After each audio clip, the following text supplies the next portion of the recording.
Hey guys, what's going on? This is David Chen. You're on another edition of Pandanomics Podcast, live here in Dallas after a crazy weekend here. Another ConnectX. We meet one of our amazing new friends, one of our new sponsors, the one and only Gregory Pizarro from Glenhouse Capital. How you doing, my friend? Hey, what's going on, David? Thanks for having me. I appreciate you coming on today. You know, let's talk about how we met and that amazing friend of ours, Chino, who put this together. You know, a great man there with this Tuesday shirt coming on and him introducing good human beings together, right? Look, Chino's an influencer in Dallas. You got to keep him in your pocket. He is an amazing man. So shout out to our friend Chino for setting this up as well. Now, Greg, tell us a little about yourself and how you got involved into the areas that you got into. Where do you want to start? Wherever your heart desires. Let's start from the beginning, man. Like, how did you think about in the strategy side and all the big things that you've done? Look at the beginning. Crazy resume. Yeah, man, I was emancipated at 15 years old, right? So grinding on the streets in a little town in Pennsylvania called York. It's south of Harrisburg, Right. which is the capital of Pennsylvania. And then I went to college, got super lucky and got an ROTC scholarship at Hampton University in undergrad. Wow. And had some teachers that believed in me and was like, look, you need to go to the military, become a leader, an officer. Did that, did human intelligence for a long time, and took my skill set to corporate America, and then started my own company. That's amazing. I hear that they call you the conquistador. Yeah, something like that. Look, I'm a fixer, right? So I fix a lot of problems, right? So, it's a cool space to be in. No day is the same. No day is the same. When you get into a field like this and you have diversification, you're doing strategies, understanding, how does one even do that? I think you just have to understand the battles that you're fighting, right? So I think the reality is that no one's an expert in really anything. You have to kind of figure out what does the client need, and you have to figure out what your strategy around the client. Right. I always tell people you got to fit your skill set around what you need to bring to the table. That's right. And then, of course, the reality is if you're not the expert, you have to bring experts to the table. So 100%. I give a lot of the credit to my team. I have an executive committee of 15 people, and they all bring different types of skill sets to the table, and that's how we bring our strategy to the battlefield. I love that. You know, you spent a lot of time in the military. Thank you for your service and shouting out for all the things that you've done. Love the military. The skill set that you learn on a day-to-day that's allowed you to amplify and do an intelligence. Tell me a little bit about how that's helped shape you in the business world. I think the biggest skill that I've learned is empathy. I think the reality is I think leadership starts with empathy. Right. When you understand people, and whether it's your clients or your teammates, I think that's really where you can be effective, is really giving people a place of safety and understanding and their ability to be transparent with you. And then you can then go ahead and match the energy that you need to bring to the table in order to connect whatever you need to connect in order to eventually accomplish your mission. What's crazy is you talk about empathy as the leading source in business. And that's obviously what we lead here with Pandanomics is empathy and love and compassion. Do you say that when I look at leadership empathy, I feel like it is the must needed now for this generation and from a global perspective, because quite frankly, understanding the nuances and the issues of the human being oftentimes I think are the problems, right? Well, look, you're in this esports space, right? You guys do a lot of work in esports. It's very digital.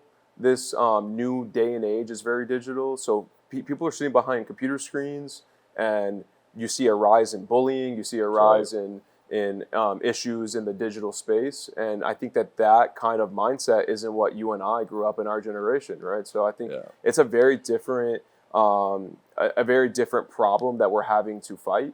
And I think that's why empathy, to your point, has become more of an attribute that leaders need to have. I love this. This is exactly why I got into gaming, right? Because I realized early on that not a lot of people feel that they look a certain way that it's good looking, or they don't feel good that day, or they're not ready to feel comfortable getting dressed up.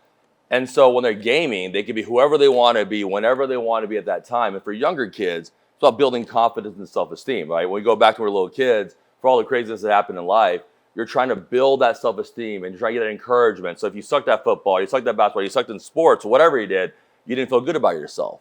But it was even harder if you didn't like the way you looked, right? If you didn't like your race, you didn't like your color, you didn't like the way you're acting.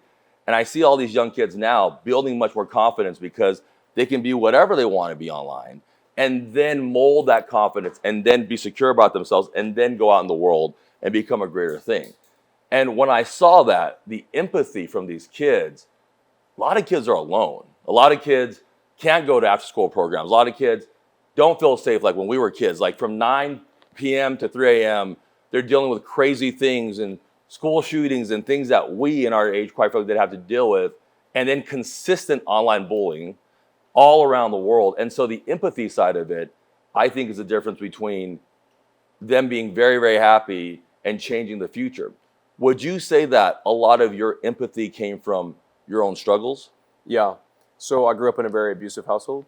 I had very disconnected parents. Yep. And I have a really strong bond with my brothers and sisters. But I think that a lot of my experiences and the way that I handle problems, the way that I go about my day to day, and the reasons why I lead with empathy is because of my experiences. I think what you guys are doing is incredible.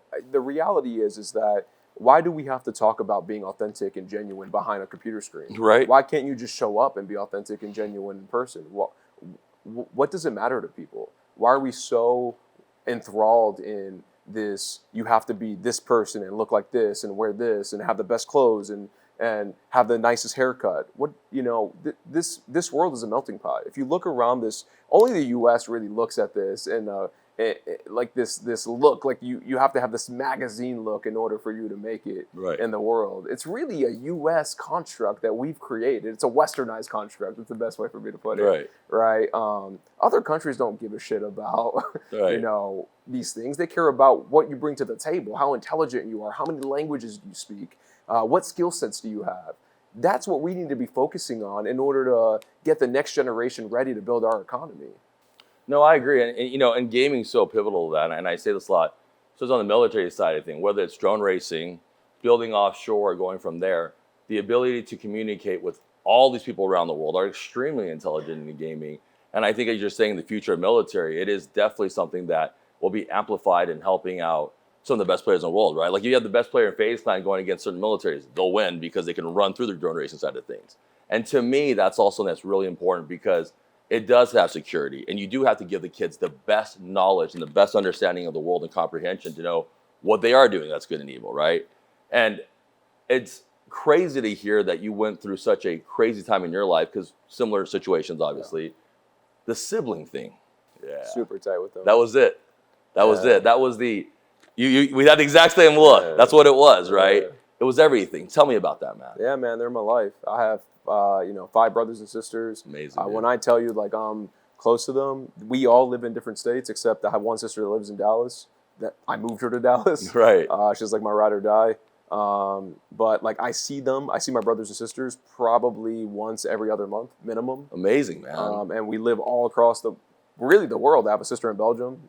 So, we still see each other. So we're just very deliberate about, making sure that we have a relationship. At such a young age, dealing with what you had to deal to, being emancipated at 15, you had the foresight and the understanding of taking care of your family and your siblings and maintaining that relationship. Yeah. Tell me how you did that, because it's hard, man. It's really hard at that age. I mean, you're 15, you're trying to figure things out, you know what I mean? And you were able to pull that. Yeah, I don't have an answer. I don't think that everyone processes issues the same way. Right. I give a lot of deference and grace to people in the sense of just because I process things one way doesn't mean I can expect someone else to process things the same way. That's called maturity. Right. Right. I think a lot of people sit here and they want to have this expectation of somebody because they're like, well, I did it, right. And that's just not the way that I look at things, right? Everyone, has their journey in life. I think that family just has become really important to me because I grew up in a broken household. And it's in spite of those things that I decided to make sure that I invested a lot of time in my family. I can never tell anybody what the secret sauce is because I don't think that there's really one way to go about it. I think it's effort and time.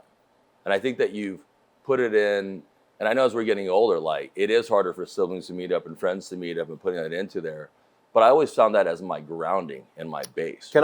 Can I intercede there? Sure, of course. I think the thing is there's a different way to look at it. I've heard one time, and this changed the way my perspective on how I see my family is, you have to stop looking at it in how many years you have left with your family. So let's say my dad, I have a dad who's 80 years old, my stepdad, him and I are super close. He's going to be 85 years old this year. I maybe see him once a year, maybe twice a year on a good year. If he has 7 years left in him, I'm seeing him 10 to 14 more times, right, in the rest of his life. And that's the way that I see things now. And so instead of looking at it, I have 7 more years with him or 10 more years with him, I look at it as I have 7 more times with him or 10 more times with him. And if people start looking at their relationships that way, I think it will really change the way that they interact with their family and their friends. 75 seasons, man. That's amazing. That's amazing. I love that. Not a lot of people do see it that way. And I think when you look at it that way, you do understand life in a very different whole. And a lot of things just don't matter. And I think it also conquers your personal issues as a young man or young person because you figure out, like you said, it doesn't matter. It's not important. When you look at what is going on in the world right now, from a business perspective, from a empathy, intelligence perspective, what are your thoughts? What region of the world you want to start on? Whatever part that you feel is most passionate for you to talk about. So, right now I'm very involved in advising where these 2 wars are going on. Right. I have a deep background in defense and intelligence and military operations, and I'm very involved in the humanitarian aspect of getting weapons and getting medical supplies and things of that nature to Ukraine and to Israel. And I think that there's a message to be said where that's concerned, right? We are not trying to go into another world war, right? And we're managing 2 wars right now. People say, well, the U.S. is not in Ukraine, the U.S. is not in Israel, but we really are because all of our resources are there. We're sending weapons there, we're sending funds there, we're sending boots on ground from an advisory perspective to special operations perspective, right? So it's really, I think, the message to the world right now is look what's going on around us, right? What are you really trying to get out of this at the end of the day? Where are you trying to go? How much more time do we have before we're in a world war? And what are you trying to accomplish before we get there? Right? Because that time is limited. If we do get there, and I'm not saying that we are, the U.S. government and DoD has been spending an enormous amount of money in the Indo-Pacific Command to make sure that we're protecting ourselves from that side of the country, right? I mean, I'm sure you're well aware of this stuff. Taiwan, right? get you. Yeah, exactly, right? So, and I think that strategy is a strong strategy. We've been talking about it for over a decade, right? But it's like our time, is very limited on this planet. What are you trying to accomplish? Right? And I think that we are so stuck in thinking that, well, I'll do it tomorrow, or I'll do it next year, or I'll do it in 6 months. And it's like, what are you waiting for? Yeah. Right? How do you know you get 6 months? How do you know you're going to get next year? Yeah, exactly. What if there's a world war in 1 year, and now, or a zombie apocalypse in 2020? Yeah, we're in 9/11 mode, right? Right. Exactly. Right, and I think that people think that time is unlimited, and to me, it's an insane thought process. It's a crazy fallacy. Yeah. It's insane, right? Yeah, like that you think that you just have this unlimited amount of time to accomplish anything and everything you want to. And I look at it like day by day. Look, I'm sure, every entrepreneur I think does this, right? We have a goal. Yeah. We have our goal for the next 6 months, our goal for the next 2 years, 3 years, 5 years, right? What's your goal, right? And then come on, implement some structure around what your goals are and go ahead and just knock them out. I agree. I feel like when you can do that and you have the gratitude that you have and the foresight that you have and the way that you look at time, that to me is the ultimate conqueror of everything else. I think gratitude is a good one to hit Amazing. on, right? It's funny because people ask me all the time, like, how are you so positive coming from such a negative set of circumstances? And I'm like, but look at everything that I've accomplished. Mm-hmm. Like, I almost look at it like in the respect that if we didn't go through those, if you didn't go through your experiences, if I didn't go through my experiences, we would not be here right now. Never be here. We would not have this opportunity. And it's crazy because I wish we could tell little kid us and all little kids, it's going to be okay, right? Because you never thought it was going to be. It was the end of the world, and 20, 30 years later, we're still sitting here, right? And so that, I think, is crazy and important. Well, I think that goes down to processing, right? 100%. Like, a little kid is not going to understand, what that process looks like because they don't have those developmental skills at 10, 12 years old or even before that, right? I think that's part of it, right? And they don't have those experiences. If you don't have role models around you that are like, it's crazy, look right? at this positivity. Right, yes. Right? And you look at the impact of role models, like statistically and scientifically, it is a huge difference in the community and the impact, right? Yeah, I mean, look, I know that I wouldn't. People always say, well, you know, you're self-made because you're emancipated. I'm like, there's no such thing as self-made. Right. Right? Like, people, you have a network of people around you that support you.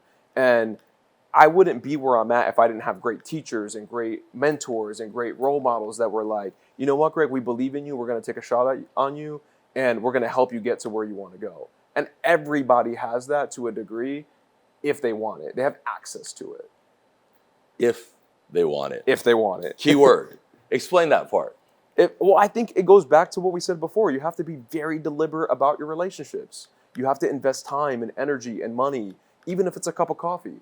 You know, I invite my mentors out all the time, right? You know, executives at banks and hospitals, like, hey, let's grab a cup of coffee. I'll pay $5 for that time. Yeah, absolutely. You can give me an hour of your time for $5. Yeah, right? Perspective and gratitude. I love it. I love it. You know, with that in mind, as we're wrapping up, can you give our audience one piece of advice that you feel would be great for the universe to hear?